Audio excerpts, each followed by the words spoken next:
thing that I'd like to do is, just so I can get it on videotape, is to get your first and last name and the correct spelling of it. So if you could go ahead and... Okay, my name is Ross Hoagland. First name Ross, R-O-S-S. Last name Hoagland, H-O-A-G-L-A-N-D. Boy, I bet you people spell that a million different ways. They do. Where were you born? I was born in Everett, Oh, really? right here in Everett, January 12th, 1915. January 12th. Again, my dad's just a little younger than you, but he's a January 2nd. So. Good month. Yeah. Huh. What was Everett like when you were a little boy here? Well, Everett was Everett, and I was part of Everett, but I came from a poor family. I didn't know my dad. Dad died during the flu epidemic when I was 2 years old. So I was raised by my grandmother, and my mother, who was an invalid, never worked. So my grandmother and grandfather raised me. And he operated a grocery store on the corner. And we had enough to eat, but it wasn't very fancy. For instance, we'd come home after school, we'd have a molasses sandwich. This was during real tough times. And my childhood, of course, was not hampered by television or radio. We played Mumbley Peg and did a lot of things that young people don't do today. We managed to have fun in our life, but we didn't have much, and we didn't need much. We didn't know the difference, actually, until high school came along. We found that what we didn't have, a lot of other young people did have. So that's when we began to notice that. Now, Mumbly Pig, that's played with a knife, isn't it? That's right. That's what I thought. That's right. I kind of remember it. Huh. It didn't cost anything. And that probably was important. That's right. And we got to be pretty good at it. And then marbles. We played a lot of marbles in those days on the school grounds. And those were activities that didn't cost much money because we didn't have money. Was Everett a small city at that time? Everett about that time was probably 40,000. It's now around 90,000. Wow.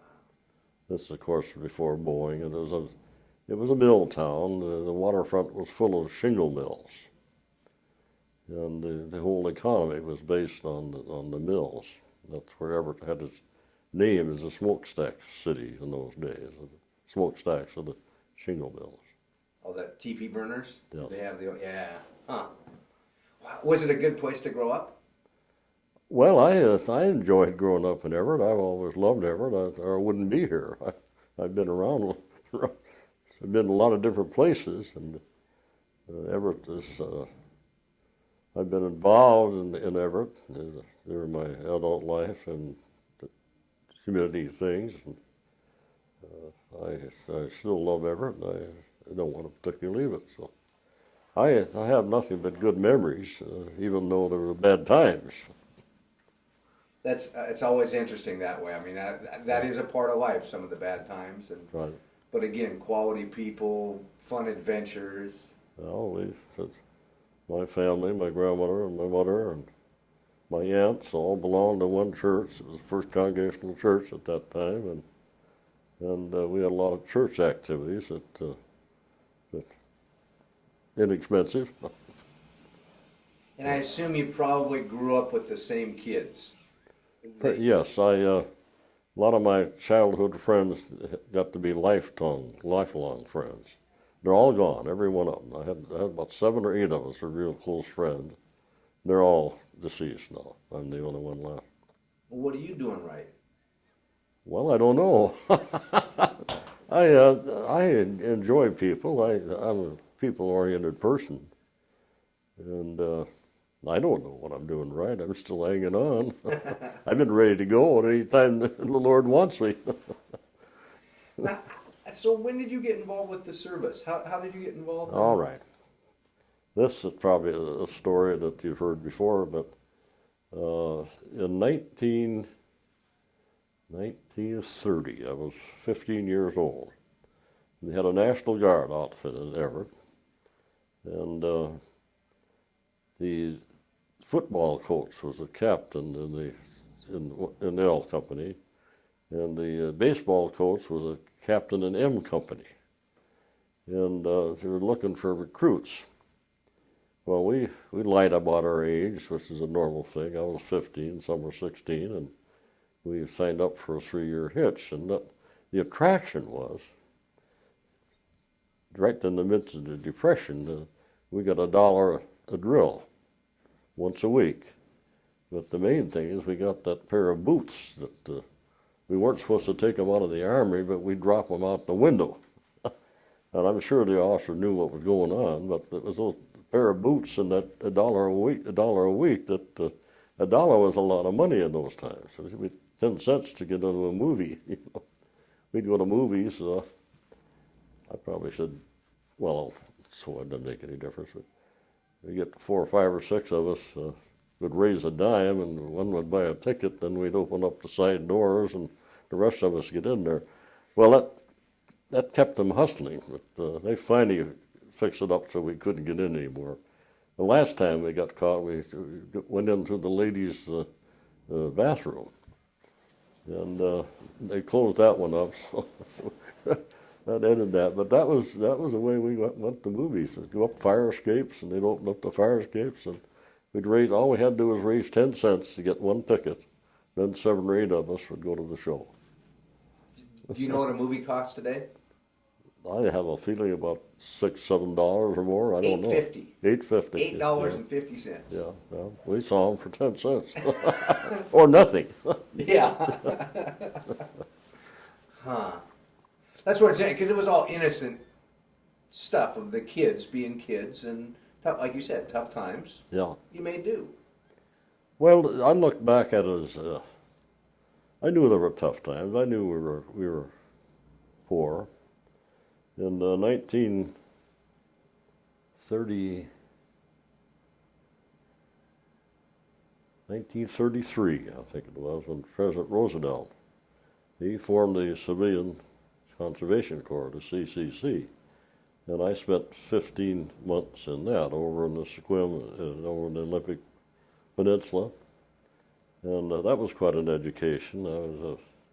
I operated a jackhammer on and it also was a putter monkey, and had 15 months in that. To qualify for that, you had to come from a poor family, and we got $30 a month, and 25 of it went to the family, and we got $5. And but it was good. This is my first taste of Army life, because we were in a barracks at Sequim. Under Army supervision, and they turned us over to the Forest Service at 7 o'clock in the morning. So that was my first real experience with discipline, which probably didn't hurt me a bit at my age. I was 18 years old at the time. And that was quite an experience, and one I've never regretted. And it helped me get started in life.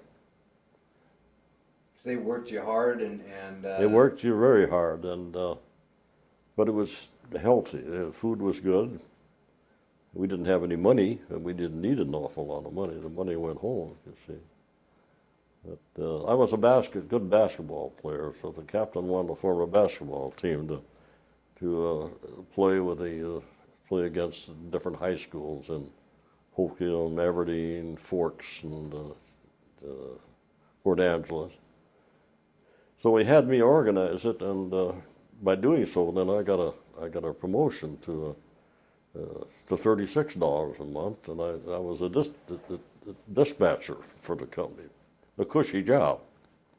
And I only got it because he wanted me to organize a basketball team. But we played all these teams, and we beat some of these high school kids too, you know. But that was quite an experience. Boy, camaraderie ship must have. Oh, absolutely, formed. because we had people, young people, older people too, as a matter of fact, but that came from Brooklyn, Kansas City, and some of them were real tough eggs, actually. So that was an eye-opener too. That was the first experience I ever had with marijuana. I tasted it, I didn't like it, but that's when I first was introduced to it. They had other things they were doing. They started a card game called Pangini, where they used 7 decks. And that came from Brooklyn, some of these people. But we learned a little bit about life and that during that 15 months. Which that must have been a real experience for you, having been in Everett all your life. Yeah. And now being exposed to people from across. Yeah, away from home. I know that Sequim wasn't very far from Everett, but you had to go through ferries and you had to do a little hitchhiking. They had a dance that I wanted to go at home, but they decided they weren't going to let any passes on the Thanksgiving weekend. They weren't going to let anybody go home, so I had a date, so I went home. And I got demoted, shipped to a side camp for that too. I got sent over to the east of the mountains of Cleellum in the side camp. I had a good time at the dance anyway, and I had to spend the first night in the forest there with a bonfire to keep warm until I could hitchhike there, but they didn't approve of that, so I was demoted back to where I started. I went back to $30 a month, and I never regret that. Some parts of kids that will never change. That's right. I'm sure though. I didn't get into much trouble, but I was kind of a maverick at times. I didn't like the idea that all of a sudden they decided they weren't going to give us passes to go home for Thanksgiving. And I said, no way, I'm going. So I left, and I paid the price. Although it was another experience, because we went over to Cleellum and that forest over there where we built trails, and it was another new experience, new friends and so forth, and I enjoyed that part of it too. And to get home to Everett, we'd ride the blinds for the Great Northern Railway on weekends. I never knew what that meant until I found that out. We'd ride the blinds. It's a little place where the two cars come together, and right in between there, that's the blinds. So of course, they were after us all the time, but they could have kicked us off, but they didn't do it. They knew what to do. So we rode back and forth over the pass on those Great Northern things without paying any money. We didn't have the money to pay anyway, so. So you had to hop them then? Yeah, I mean, yeah. That must have been a cold. It was cold, and it was probably dangerous too, but we didn't know it. We didn't care. Ignorance is bliss. Yeah. So were you still in the Guard all this time with us? No. I went through from 1930 till 1933, and I graduated from high school in 1933. And that was the end of my 3-year enlistment. And that's when I went into CCC. I got out of the Civilian Conservation Corps when I was 20 years old, but there were no jobs to be found. And we didn't have any money, so I'd make my spending money with mowing lawns and in the wintertime shoveling snow and paper routes. I had 2 paper routes and all those little things. But I finally got a job at Weyerhaeuser Company on the graveyard shift at $70 a month. And it was hard work.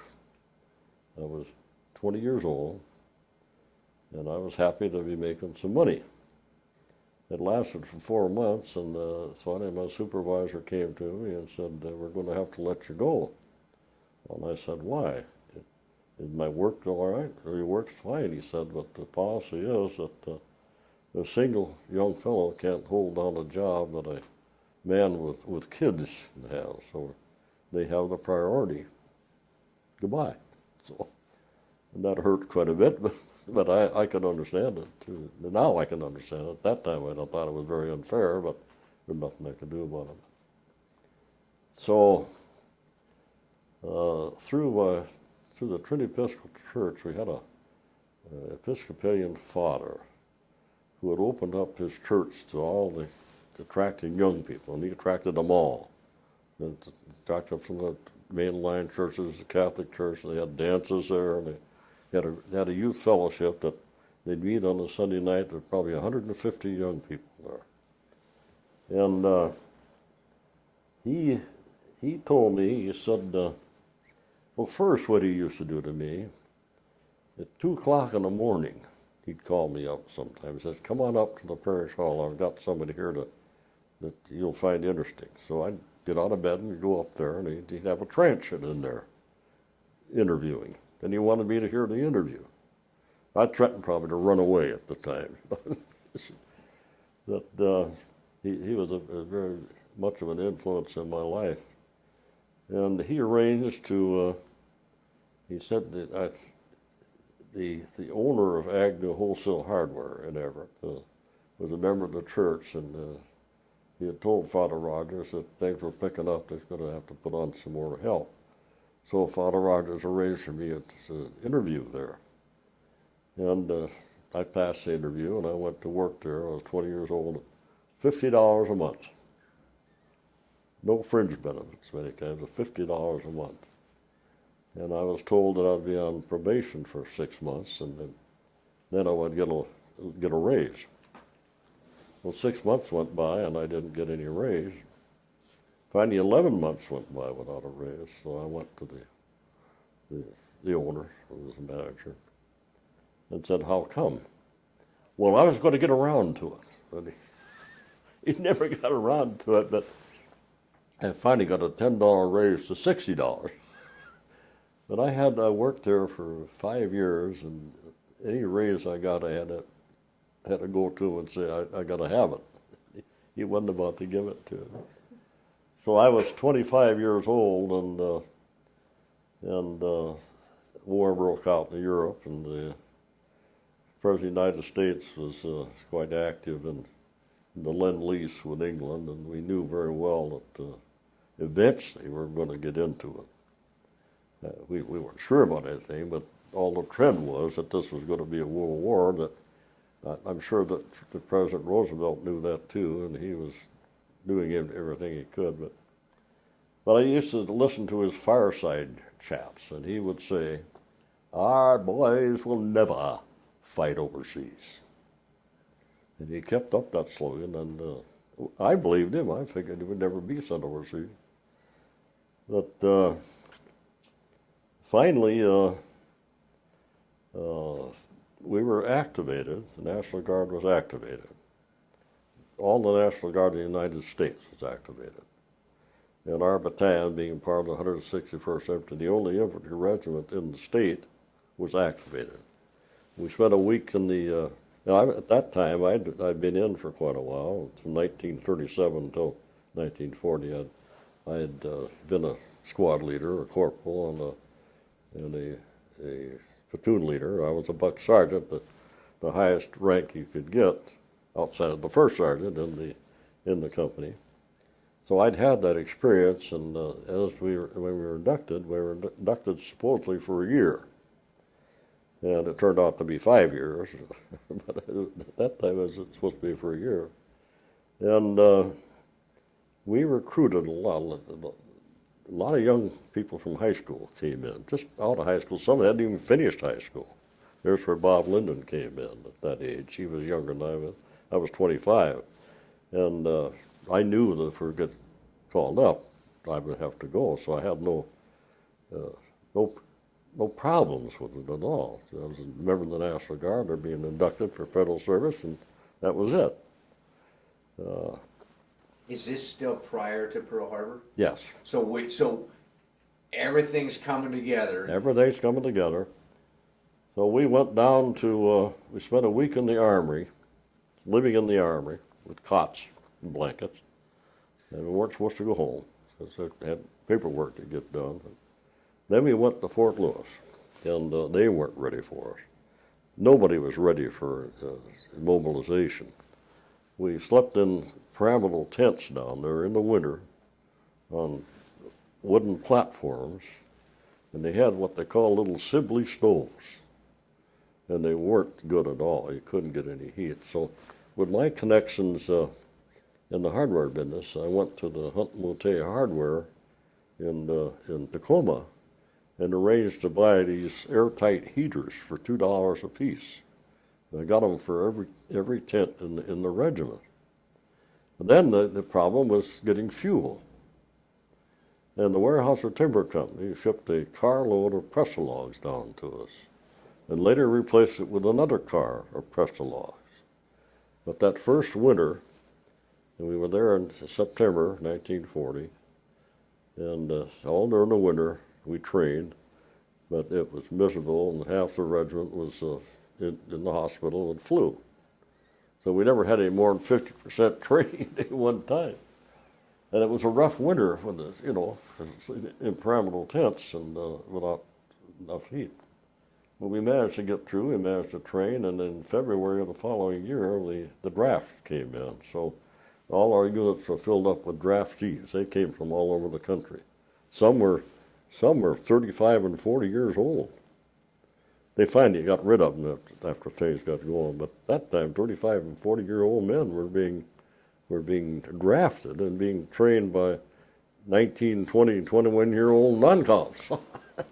How did that go? Yeah, that probably was a little adjusting, but I look back at it now, and I read Bob Linden's interview, and he talks about this, and then I recall that too.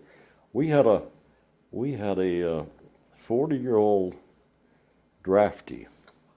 We were down in the maneuvers in Hoagland at the Hearst Ranch in 1940, where our maneuvers with some Army units, and of course we were confined pretty well to camp. But the first sergeant was a good friend of mine, and I was the supply sergeant. And this fellow by the name of Walton, he said, "I'd sure like to get a pass into San Francisco." And I said, "Boy, they're hard to come by, Walton." He said, "If you could get me a pass, we'll invite the first sergeant and you, and I'll show you the best time of your life." He was an ex-bartender down there. He knew everything. So I went to the first sergeant and I said, "How would you like to be entertained down in San Francisco for a weekend?" And I told him about it. So the three of us got a pass. And he just showed us everything. He knew all the night spots and so forth, and he got a suite somewhere that it was just something that out of this world. And he introduced us. He said, "Now he's going to have some drinks here, but I want to tell you something. The best thing you can drink is Scotch. You learn to acquire the taste for Scotch, and you can operate on that." And I tasted it, didn't taste very good, but we used that. We never got drunk. We never got out of line. We just kept going all the time, the whole weekend. And it was just a beautiful time. So it just goes to show you what can happen. But he finally got out. The Army finally woke up that these older people shouldn't be there. It's just not an old man at 40 years old. The average age of a company commander about that time was 30 years old, 26 years old. Battalion commanders were 30 years old. And all the cream were the 18, 19, and 20-year-old people who could adapt to things and train them. You could train them so much quickly. The Army in 1940 was not very efficient. Made up a lot of fat old men that had been there actually. So it was a boon to the Army to have all these young kids with potential come into the Army, and they adapted real quick. They're sharp as a tack at that age. So that was quite an experience. Because you were early 20s, right? Yeah, I was 25. So you were getting to be an old man. Well, I was getting closer to an old man. I was 5, 6 years older than these young fellows, you see. But I'd had all my training ahead of time. I'd been a platoon sergeant. Now I'm in supply. And so when my company commander, he was promoted to regimental supply officer. And so he said, well, I'd like to take you up with me. So I go up there, and immediately I get promoted to a staff sergeant. And before I left there, I was a master sergeant. And I was happy there. I've got the top enlisted rank. And for a lot of the non-cons that we had were going to OCS. I did not want to go because I was happy where I was. And then on top of that, eventually I became a warrant officer, which gave me the same pay as a first lieutenant. So I had no desire to go to OCS, and I didn't go. That's why all my career was spent with the 161 and everywhere it went. So there's a story about that too. I did not want to be a second lieutenant, because I was drawing the same pay as the first lieutenant was, and it was a technician's job. I was the assistant regimental supply officer, and I was pretty well schooled in that. So I was happy in that particular slot. I didn't want to go to a rifle company and be a second lieutenant. So we had some experiences in Guadalcanal where I had done what they thought was an outstanding job, and the battalion commander wanted me to be his battalion supply officer. But the regimental commander says, no, he can't be a supply officer. He's not an officer. He's only a warrant officer. And the Carberry, Colonel Carberry was the battalion commander, said, well, make him an officer then. So I was asked if I'd be a second lieutenant, and I said, no, I would not go for a board to be a second lieutenant. I'm a warrant officer. I'm making as much as a first lieutenant, and I'm a technician. I know my job. If I go to a second lieutenant, I've got to go to a heavy weapons company or a rifle company. There's nothing in it for me. The answer was from Colonel Dalton was his name. He was a West Point graduate, lieutenant colonel at the time. Later promoted to colonel as a regimental commander. But he said, Hoagland, I want you to listen to something. It isn't what you want to do in the Army, it's what the Army figures you'd be best for the country. You are going to be a second lieutenant. And I says, no thanks, I'm not going before a board. So I figured that was it, you see. So what had happened, what eventually happened, I figured, hey, they got to send me before a board before I'd be a second lieutenant.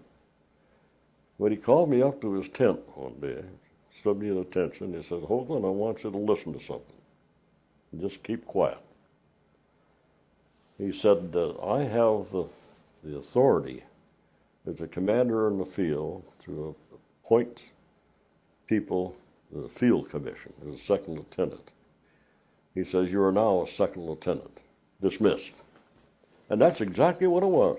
I had no choice there, I'm a second lieutenant. So the adjutant said, well, Ross, do you want to go to a heavy weapons company or a rifle company? I said, well, my training has been a rifle company. I'd like to go to a rifle company.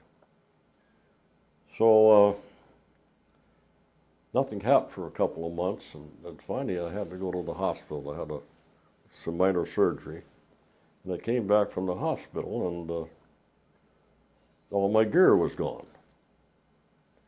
And I went to the first sergeant and says, where's my gear? Well, he says, you're not a member of this company anymore, of a service company. He says, you're assigned to heavy weapons company in the 2nd Battalion.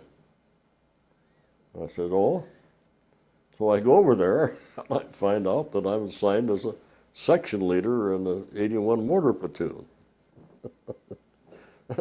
I wanted to go to a rifle company, and I went to heavy weapons company. So this was I went through Guadalcanal and the Solomon Islands, New Georgia. I was in supply. But in the Philippines, I was a mortar platoon commander. So I've gone from supply into actual combat, which is a little different. And I was made a platoon leader. The 81 Mortar Platoon had 6 81 mortars, heavy mortars. It also had 4.2 chemical mortars that could fire the mortar rounds that they utilized. So I had 10 mortars. We had 10 mortars in the platoon. The platoon was commanded by a first lieutenant, and there was a second lieutenant for the three sections. He had 2 mortars, 2 mortars, and 2 mortars, 6 mortars. I was a section, and I was a junior lieutenant. Well, things happened in training that the lieutenant commander didn't like with the other 2 who were senior to me.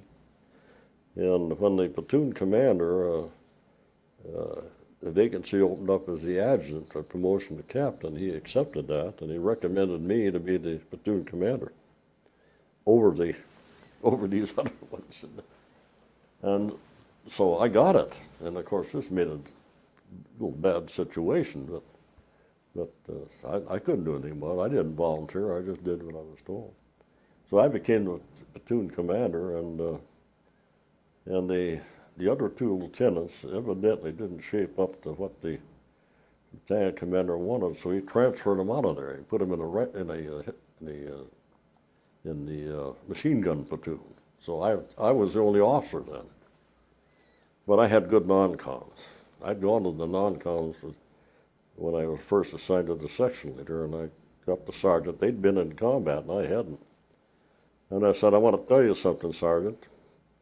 Through no fault of my own, I'm assigned as the section lieutenant here. I don't know a damn thing about mortars. I'm going to depend on you to help me learn. And evidently he wasn't used to that, but I got along great with him. I told him I didn't know anything. I wanted to use her expertise. I learned a little lesson in life about that too. I always respected, having been an enlisted man, I always respected enlisted men. So when we went into combat with that platoon, I had a well-trained platoon, and there's a lot of experiences I could talk about. But So you went from, and I'll back up to some of this eventually, but so at Guadalcanal you were doing supply, right. and now in the Solomon, is And that? New Georgia, the Solomon Islands. New Georgia was one of the islands. The 161st was to go into New Georgia, where the other 2 regiments of the division, which was the 27th Infantry and the 35th Infantry, were assigned to other islands, making up the Solomon Islands. But New Georgia Island was the island that we went into. We relieved an outfit that was just wasn't doing the job. And you're now I'm still in supply. still in supply.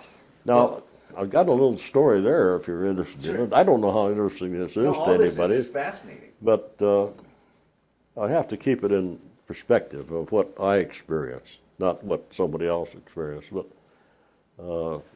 I was a warrant officer. I was an assistant regimental supply officer. The supply office is made up of a lieutenant colonel, who was a supply officer, captain in the munitions, a service company commander, and another captain. When we went into Guadalcanal, we went into New Georgia. The lieutenant colonel commander was in the hospital. Munitions captain didn't go. I, as a warrant officer, and the service company commander were the only officers that went into the. Now the funny part of it is I formed a forward supply where I could be right around regiment, because we had three battalions that we had to be responsible for getting ammunition and food and everything. And so the first battalion pulled out. I put the captain down on the beach, because that, to get part of our platoon down there, the main part of our platoon. I took all the good men up with me at the forward, left the captain down there.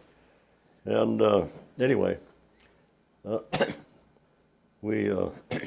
moved in there, and the first battalion was moving out to engage the enemy. They sent out combat troops. They soon engaged the enemy, and so I decided I better get that supply officer of the 1st Battalion to get up there and make contact with his battalion. And I found him in a tent, and his cot, one like this, you see, so he was out of it. And so I called a friend of mine who was the first sergeant of the medical detachment. He got his captain. He went over and looked at him and just shook his head and tagged him, and they shipped him out. And we couldn't find his sergeant at all. So I called the regimental commander. I said, Colonel Dalton, we don't have any supply people with the 1st Battalion. Send me up a lieutenant and a sergeant. He said, Hoagland, I got news for you. They don't have anybody available. In addition to your other duties, you're now the supply officer of the 1st Battalion. So here I am, a warrant officer. All the other officers not being there, and I got the whole doggone responsibility. Well, I had good non-coms, and that's what made it good, you see. Well, we did, evidently, somebody thought that I'd done such a good job that they wanted me for 2nd Battalion. The commander wanted me as his supply officer. That's as his supply officer, but I couldn't be. That's where I got to be the commission. See? That was very interesting, but I'd made a little bit of a reputation myself for being able to do this sort of a job, and I look back at it, I didn't bother me any. It was just a challenge. We had to make the best of it. That's the big thing that a lot of people don't realize about war as a whole, because you always hear about people that were on the front lines or whatever. Yeah. But if I understand right, Andy Rooney, I think, said for every one on the front line, there were 7 people behind him. Oh yeah. Because all that stuff had to get there somehow. You see, and I was fortunate to have experience in both. Very fortunate. I don't know if I'd consider that fortunate. Well, yes, for my military education, and I was fortunate to be able to see both sides of it. And we used Fiji carrying parties quite often, or we'd have to get supplies in by air dumping, and so I was into all that sort of thing. And they had some very interesting experiences that I could talk all day about these things. But how do you keep track of everything?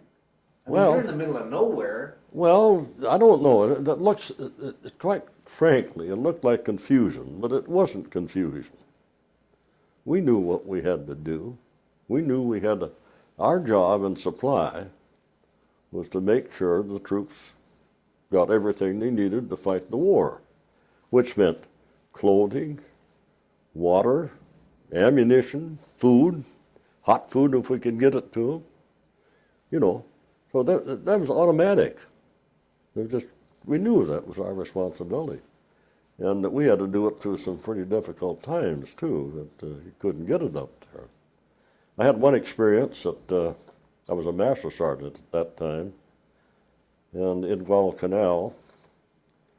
And any time that we weren't in combat, our infantry troops were used to unload boats. And that was supplies and luxuries for the Air Corps and the Navy and the whole thing. And we used to figure that we're just slave labor when we're not in combat. We better be in combat. So one of the battalions had been on the line for about, maybe 2 weeks without a change of clothing or anything. They had dirty uniforms, no shower facilities or anything. They're right on the front line. And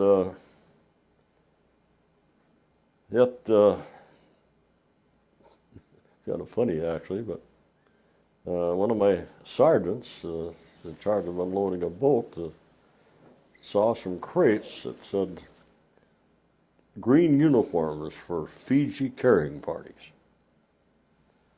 And so he managed to drop them off in the weeds, and he told me about it. I said, well, let's analyze that.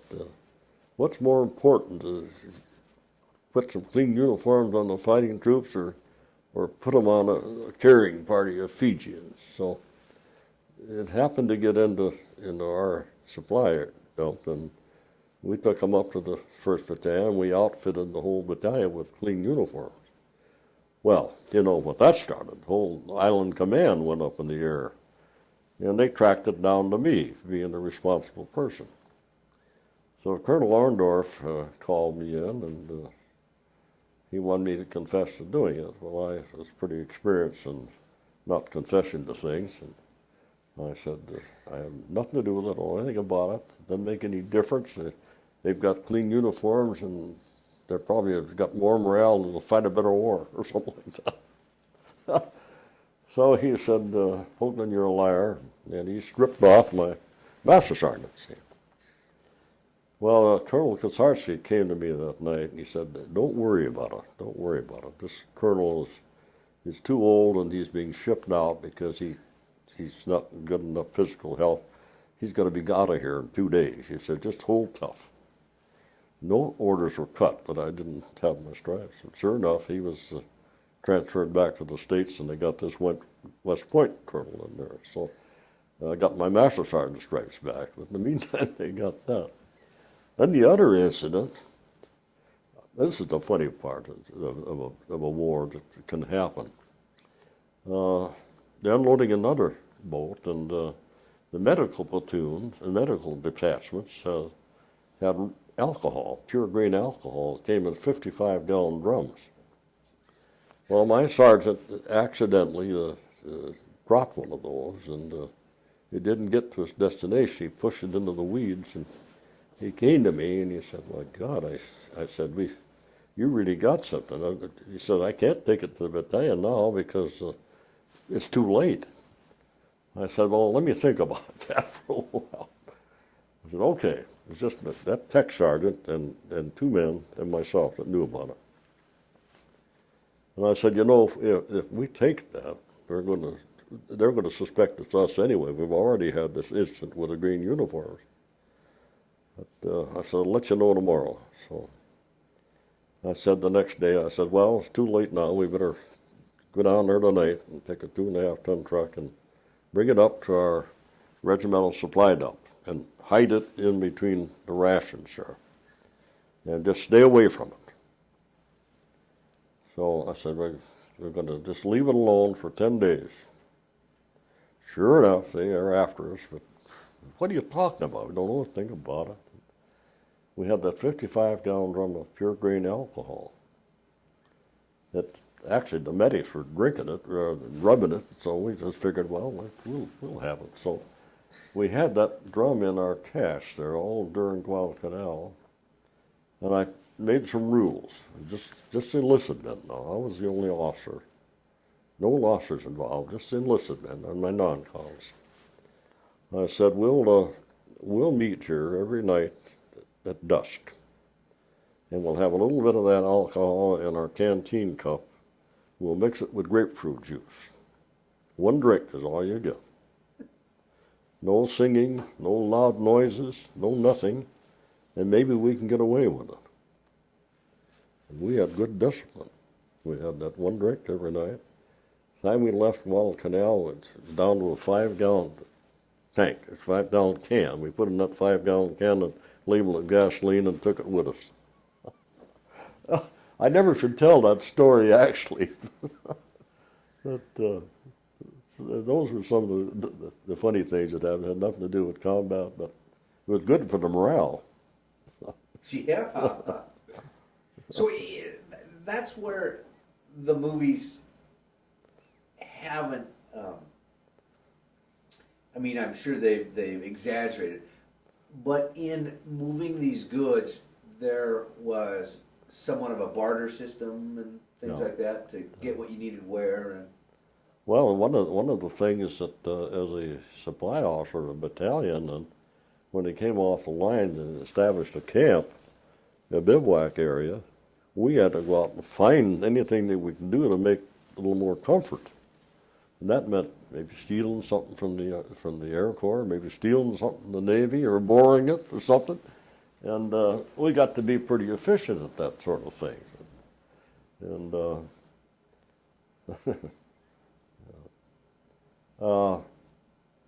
I'm not trying to say that there weren't times that were a little difficult, but we did have some good times there with it too. How did, for example, if I'm on the front line and I have my troops up there and I need guns or I need ammo or whatever it was, how did that all take place? Did you just assume what they needed, or was there? No, it was direct contact, either by field phone, or we always had, anytime a rifle company moved, we had our mortars registered right in behind them. If they needed mortar fire, and we had an observer right with the rifle company. As a matter of fact, during the Battle of San Manuel, we were able to, with my 81 mortars and the artillery, were able to zero in on the enemy line before they went into San Manuel. They went in and got San Manuel with very few casualties. They caught the Japs in their holes, you see. And when they captured San Manuel, I was in direct contact with the company commander, Captain Dyer, who was a friend of mine from Everett.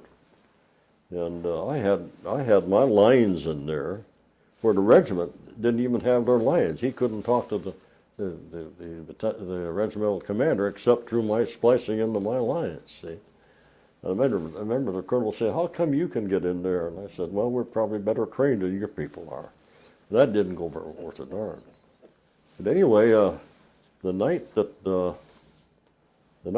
they took that, at night they set up a defense and so forth, and the Japs counterattacked.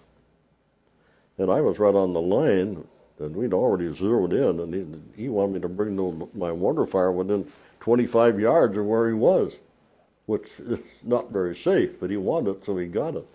Anyway, we were able, between the artillery and my mortars, we were able to knock them out completely. And we repulsed that counterattack, and there wasn't a Jap left. There were dead bodies and, and trucks and tanks all over the place, and there are no Japs left. If there are any left, they got into the hills somewhere. But I remember Captain Dyer, who would have been on that tank as one of the, there had been 13 then, but he was in the hospital. He got wounded, not very bad, but he wasn't there for that tank picture. He always kind of, gosh, he said, if I'd known that, I wouldn't have gone to the hospital. So most of it was direct contact, or we strung wires from our supply depot right behind a rifle company, because our job was to support them. They had their 60 millimeter mortars, but they weren't effective like our heavy 81 mortars. And we tried to use those mortars. In San Manuel, we had all 10 mortars right on San Manuel. I had a section that was assigned to F Company. It was going to go up and take the hill at the side, but they were thinking they were going to be moving too fast. They wouldn't want any mortar fire, so we had 10 mortars firing all night long at that counterattack. And when you say stringing wire right behind the rifle company, you mean the person? I'm talking about a reel of wire and a field phone. I just can never imagine how you guys ever kept those up and running, that they weren't We had cut to. or blown We up. had to. So you're constantly fixing and splicing and. Yeah, we had to do that. They were trained for that, and we were good at it. And that was our responsibility, not the rifle company's responsibility, to give effective fire to them. We had to have communication, always. And we'd even string alternate wires, quite frankly. And we had radios, but they didn't work half the time. The field phones did, you see. Yeah. Now you were, I'm just looking at the places you were. Guadalcanal. And I'm going to pronounce it wrong. Mattencow River Pocket.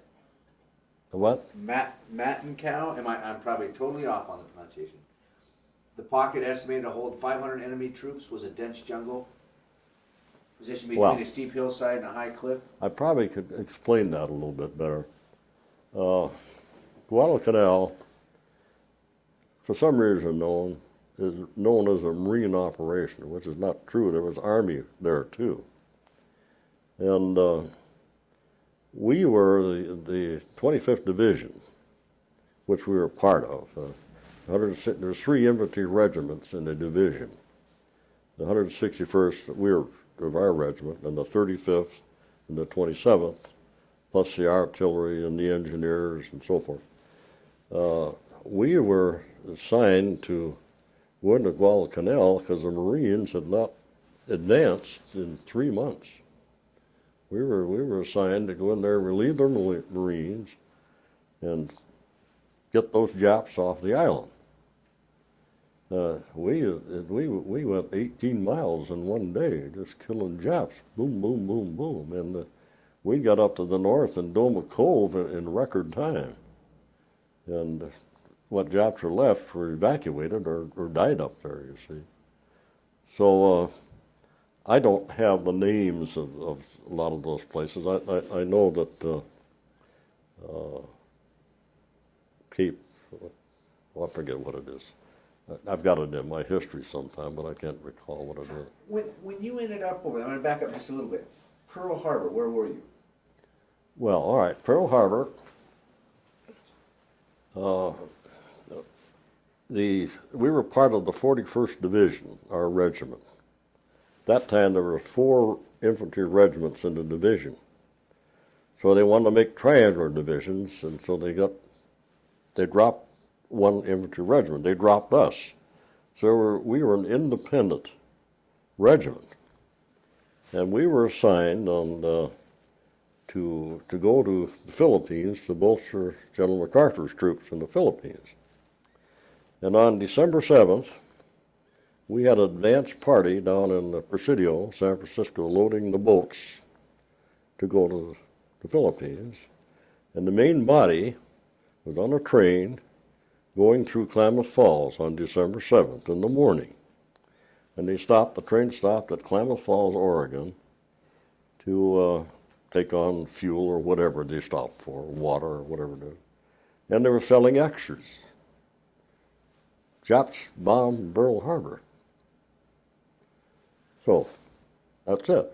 So we got down to San Francisco. San Francisco was all blacked out, and the people were confused, and they immediately assigned us to guard the bridges and so forth, and try to get some order there. It was rain. It rained all the time. The 10 days were there, it rained, and we were in pup tents out in the golf courses. The officers, of course, were taken care of, but not to listen to. But so we spent 10 days in San Francisco. And one of the instances I remember, a few people got moving around at night and got into trouble, got shot, and so forth. But the people in San Francisco were awful confused. They thought there was going to be an attack. See, I look back at those days, and then in a blackout, that makes it more confusing. People not supposed to be moving around. But as we were loading the boats, we had a shortage of jeeps. We were about 20 jeeps short. So it wasn't an order, but we were told that if you found any jeeps around anywhere, to keys in them, they were appropriate them. So when we loaded, we were up to snuff in our jeeps. Nothing was ever said about it. But so we didn't know where we were going. We pulled out of there on the 9th, I think it was the 9th or the 10th of December. And we didn't find out until we were practically there that we were going to Hawaii. And that was blacked out too, you see. So immediately they get us stringing barbed wire and manning machine gun positions all around the island. They were confused. That was all blacked out. They thought there was going to be another attack too. So we stayed in Hawaii, and at that time we were assigned as a regiment in the 25th Division, which was known as Tropical Lightning Division. And we stayed there until we went into Guadalcanal. Were you surprised by Pearl Harbor? I mean, Oh, absolutely. Absolutely surprised. I look back at it and I sometimes wonder about it.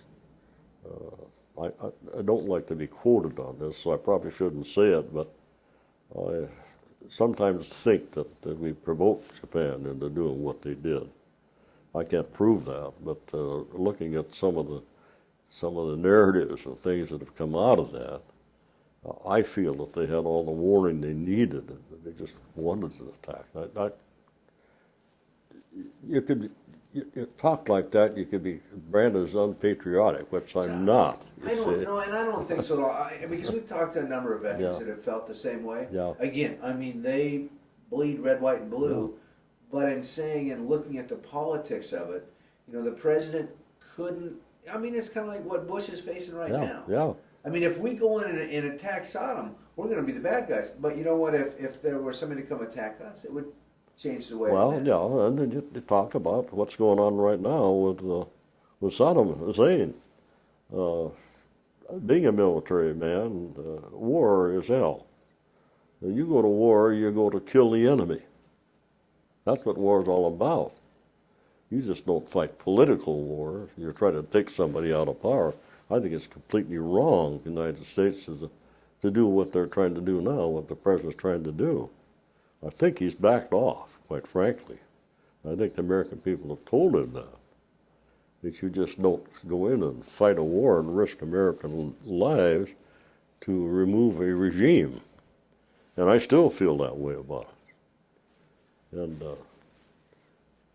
I'm glad to see it backing off now. And of course, I don't know what's going to happen now that Bush has had such a victory in the elections that he may go completely berserk. He evidently wants to avenge what he figures was an insult to his father. I don't know that. Was World War II different? Well, World War II was completely different because everything was. You'd be surprised at the young people that immediately after Pearl Harbor signed up. Immediately. And there was never a question about it. Our country had been attacked, you see. Vietnam was completely different. Korea was completely different. Korea, in my opinion, was a political war. Vietnam, we never should have been in there. The excuse for that is we have to fight communism before it gets on our shores. There's different ways of fighting communism than sacrificing your young people, too. So being a military man, I'm not for war at all. War is hell, and then the war is simply, you go to war, you go to kill the enemy. Otherwise, you don't want to go to war, in my opinion. Which is an interesting concept because, so when you went to war, when Pearl Harbor happened, no doubt. Who was the enemy to you, though? Anybody that was against us. The enemy was Germany because he declared war on Germany. And the enemy was Japan. As a country or as individuals? I mean, I don't know. Well, it had to be the country. I still have a hard time trusting the Japanese. I wouldn't own a Japanese car. That was ingrained in me. You see, they're all over the place now. Now they're our allies. This is the silly part of war. Your enemies turn into be your allies. You get their economy going, and then they're your allies, and somebody else is your enemy. Russia, for instance, was our allies in World War II. And we have all that Cold War with Russia. Japan is our ally now. Russia's our enemy. We used to have Saturday morning orientations. This was during the war, where we talked about what are we going to do with Russia. See? So I don't know. It's a mixed up world. So I think you've touched on some of the irony of war. I mean, you've said, which is interesting, you said, I'm a military person, but war is hell, I'm not for war. Which all the veterans that I've talked to, nobody's ever said, we think war is the way the world should be run or anything like that. Most of them say, some say at certain points it becomes a necessary evil. Well, you see, The whole world has been, from the beginning of the world, wars, religious wars, everything. God created too many different nationalities, in my opinion. Way too many. And there's always going to be war. Look what goes on in the Middle East. That's never going to be solved. And they're still fighting religious wars in Ireland. That's never going to be solved in our time, anyway. The Middle East, it's the Arab against the whites. And the Arabs are brought up to hate us. So who knows what's going to happen. Did World War II change the world? Was it a positive? Well, if you look at it, it cost the United States, of course you want to remember that brought them out of the Depression too. Sometimes I think wars are necessary to bring the economy back. I hate to say this, but after a war, the economy seems to get up there. A lot of jobs have been formed and so forth. They get these defense industries, they got to keep them going, they got to sell arms all over the world, you know. World War II was a completely different war than Korea and Vietnam because our country had been attacked. We lost thousands and thousands of people in Pearl Harbor. And this was done to us by a country. Whether we provoked them or not, it was done. So we had an enemy. Now, the president had to declare war on Germany, too, at the same time. This gave him his excuse to really come out. They've been helping England with their Lend-Lease program. But we had something to fight for. I have a lot of friends and people I know about Vietnam, and they didn't feel the same way. Of course, we had the draft. You want to remember this, that the Vietnam Army was made up of draftees, not volunteers. It wasn't until after the draft. Now the Army, armed services, are made up of volunteers. They get paid for it. Privates got $21 a month. You see.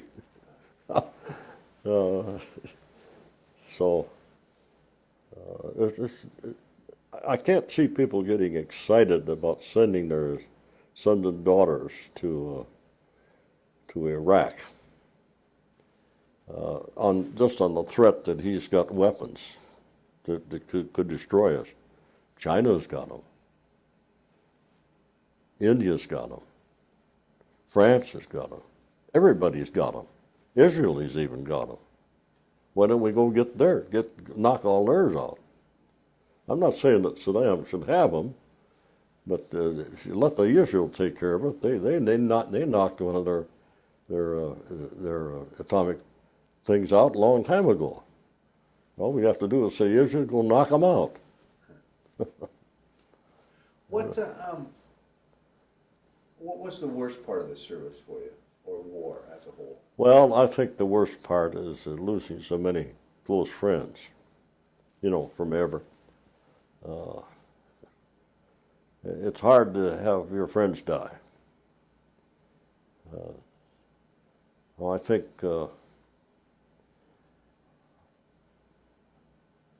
I think probably the worst part of even thinking about it is the fact that here I personally have spent 3.5 years in the infantry in the war zone without even a leave of absence. Now they go in there after a year, they're rotated home completely. It wasn't that way with us. I gotta do one thing here. This is beeping me. I gotta switch my tape just a second. It beeps me in the